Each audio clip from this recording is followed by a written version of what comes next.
They are getting absolutely hammered in China. They're sending boats, the biggest boats in the world, carrying cargo like nobody's ever seen before. And they're coming and they're turning around in the Pacific Ocean. Now China is sending its boats back. The boats are not being unloaded because they have a 145% tariff, which is, a record-setting type tariff. Happening now, the last ships from China bringing cargo unaffected by President Trump's massive new tariffs are sailing into American ports. China is fully prepared to fight to the very end because the world is big enough. We don't care. Hindi lang simpleng alitan ng dalawang bansa ang nangyayari ngayon. Dahil sa matinding trade war sa pagitan ng China at United States, daan-daang isda sa China ang nabubulok lang at hindi na ibebenta. Bakit? Ano ang epekto nito sa kabuhayan ng libu-libong tao? Pero bago po ang lahat, baka pwedeng palike ang video na ito. Dahil napakalaking bagay na ito sa aming content creators. Maraming salamat po. Ang industriya ng tilapia sa China, partikular sa lungsod ng Maoming, ang pinakaapektado. Ayon sa ulat ng Reuters, isa ang Maoming sa pinakamalaking tagaluwas ng tilapia sa buong mundo. Ang lugar na ito ang tinaguriang tilapia capital ng China at halos lahat ng isda mula dito ay inihahanda para sa merkado ng Amerika.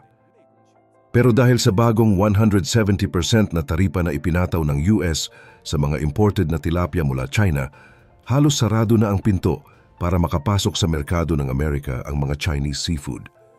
Ibig sabihin, kung $100 ang halaga ng tilapia fillet sa China, pagpasok nito sa US, madadagdagan ito ng $170 tax pa.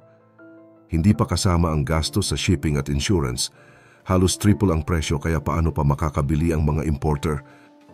Dahil dito, bumagsak ang presyo ng tilapia sa mga fish pond. Noong nakaraang taon, 80 cents ang kada tilapia. Ngayon, bumaba na lang ito sa 58 cents sa mga pabrika. Sa bukid nasa 60 cents na lang. Sobrang baba kaya lugi na ang mga magsasaka at hindi na kumikita. Hindi lang mga magsasaka ang apektado. Ayon sa Tongwei Group, isa sa pinakamalaking aquaculture company sa China, isa sa bawat 10 tilapia farmer sa bansa ay posibleng mawalan ng trabaho ngayong taon. Isang malaking problema ito sa libu-libong pamilya sa Maoming na umaasa sa industriya ng isda para mabuhay.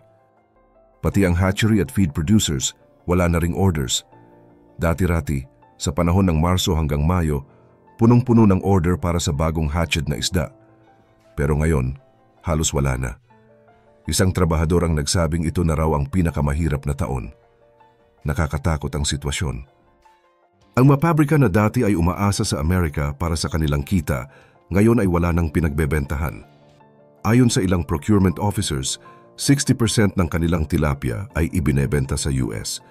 Pero dahil sa mataas na taripa, posibleng magsara na sila. Sa madaling salita, tila patay na ang merkado nila. Tanong natin ngayon, ano ang mangyayari sa industriya ng tilapia sa China kung tuluyan ng bumitaw ang Amerika? Isa rin sa mga problema ng industriya ng China ay ang sobrang pagdepende sa isang merkado, ang Amerika. Sa katunayan, lahat mula sa pagpapalaki, laki ng isda, packaging at sertipikasyon ay nakabase sa kagustuhan ng mga mamimili sa US. Kaya nang nagbago ang kalakaran, biglang nalugi ang buong sistema. Ayon sa isang kautusan mula sa gobyerno ng Estados Unidos na nagsimula noong Abril 2, nagdagdag sila ng 34% na dagdag na buwis sa mga produktong galing China, bukod pa sa 20% at 30 hanggang 40% na nauna nang ipinataw noong Pebrero. Ibig sabihin, halos lahat ng industriya sa China ay tinamaan nito, lalo na ang mga pangunahing produktong agrikultural tulad ng hipon, isda, alimango, shellfish, at maging mga espesyal na kabute gaya ng shiitake at ininoy. Damay rin ang mga tuyong prutas, mani, tsaa, Chinese herbs tulad ng ginseng at estrogal, mga pampalasa at mga dilatang gulay at prutas. Dahil dito, biglang tumaas ang gastos para maiangkat ang mga ito sa Amerika. Bilang tugon, may mga mungkahi na ibenta na lang sa loob ng bansa ang mga isda gaya ng tilapia. Pero ayon sa mga eksperto, hindi rin ganun kadali. Bakit? Mahina rin kasi ang bentahan sa loob ng China. Sa datos noong 2020, mula sa Central Bank ng Chinese Communist Party, 70% ng yaman ng mga urban households sa China ay nakatali sa mga bahay o real estate, kaso hindi ito madaling gawing panggastos sa araw-araw. Sabi ni Wong Hu, isang analyst ng mga usaping may kinalaman sa China, nitong nakaraang 2 dekada ay naubos ang ipon ng mga mamamayan sa pagbili ng bahay. Minsan pa nga, kailangang mag-ambagan ang buong pamilya gaya ng magulang, biyenan at lolo't lola para lang mabili ang isang bahay. Dahil dito, maraming mamamayan ang lubog sa utang. Wika nga ni Wong Hu, ubos na ang yaman ng karaniwang mamamayang Tsino, kaya paano pa sila makakabili ng produkto? Kahit pa paulit-ulit ang panawagan ng gobyerno ng China na dagdagan ang konsumo ngayong taon, ang totoo ay dahil sa hindi patas na hatian ng kita, mataas na utang at kakaunting hawak na yaman, hindi talaga kaya ng mga tao na bilhin ang sariling produkto ng bansa. Ibig sabihin, kahit bumaba ang presyo ng tilapia dahil hindi na ito na ibebenta sa Amerika, hindi rin sapat ang demand sa loob ng bansa para masalo ang sobrang supply. Dagdag pa rito, masikip na rin ang kompetisyon sa loob ng China pagdating sa isda at karne. Ang tilapia ay kailangang makipagsabayan sa iba't ibang klase ng isda at iba pang uri ng protina. At kung gipit ang mga mamimili, mas pipiliin nila ang mas murang pagkain na pamilyar sa kanila. Bagamat kumakain din ng tilapia ang mga Tsino, may malaking pagkakaiba rin ang panlasa nila kumpara sa mga Amerikano. Mas gusto ng mga Amerikano ang ready-to-cook na fillet, samantalang ang mga Tsino ay sanay sa buong isda at may kanya-kanyang paraan ng pagluluto. Bukod pa dyan, marami pang ibang klase ng isda at seafood sa China na kakumpetensya ng tilapia. Kaya kahit anong effort ng gobyerno at mga negosyante na ibenta sa lokal na merkado ang tilapia, sobrang hirap pa rin nitong gawin. Mahina ang ekonomiya, kulang ang demand, at hindi talaga swak sa panlasa at estilo ng lokal na mamimili ang produkto. Pero kung hindi sa China, saan naman dadalhin ang mga ito? Ayon sa ulat, may posibilidad na ibenta ito sa European Union, Africa at Middle East. Pero ang problema, magkaiba ang demand at requirements ng mga bansang ito kumpara sa Amerika.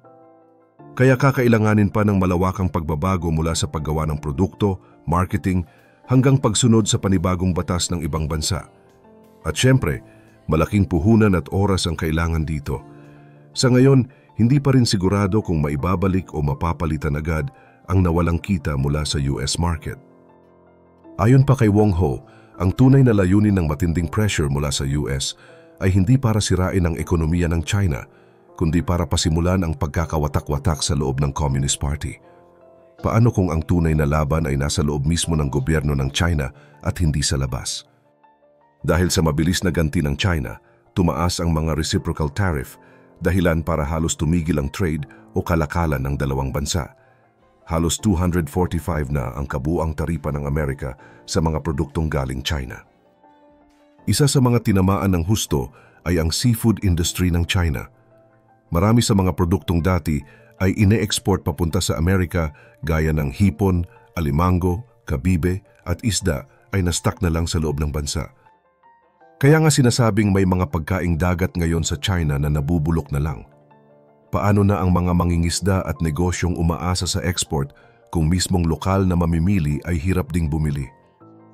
Ito ay dahil sa mas malalim na problema sa ekonomiya ng China. Ayon kay Professor Xi Chonggong ng Stanford University, ang tunay na ugat ng krisis ay nasa mismong sistema ng pamahalaan ng China. Mahigpit ang kontrol ng CCP sa ekonomiya. Hindi tulad sa Amerika na ang yaman ay kalat sa bawat tahanan, sa China, gobyerno lang ang may hawak ng halos lahat ng yaman. Ang mga negosyo ay walang sapat na proteksyon sa batas, kaya wala ring tiwala ang mga tao sa kinabukasan. Lumalalim pa ang problema dahil maraming negosyo sa China ang nagsasara, umaalis ang mga dayuhang kumpanya at lumiit ang mga pamumuhunan. Bukod pa rito, bumababa ang bilang ng mga bagong panganak, mataas ang kawalan ng trabaho at hirap sa pananalapi ang gobyerno. Dahil dito, kahit bumaba pa ang presyo ng tilapia o iba pang pagkaing dagat, hindi rin ito kayang bilhin ng mga karaniwang tao.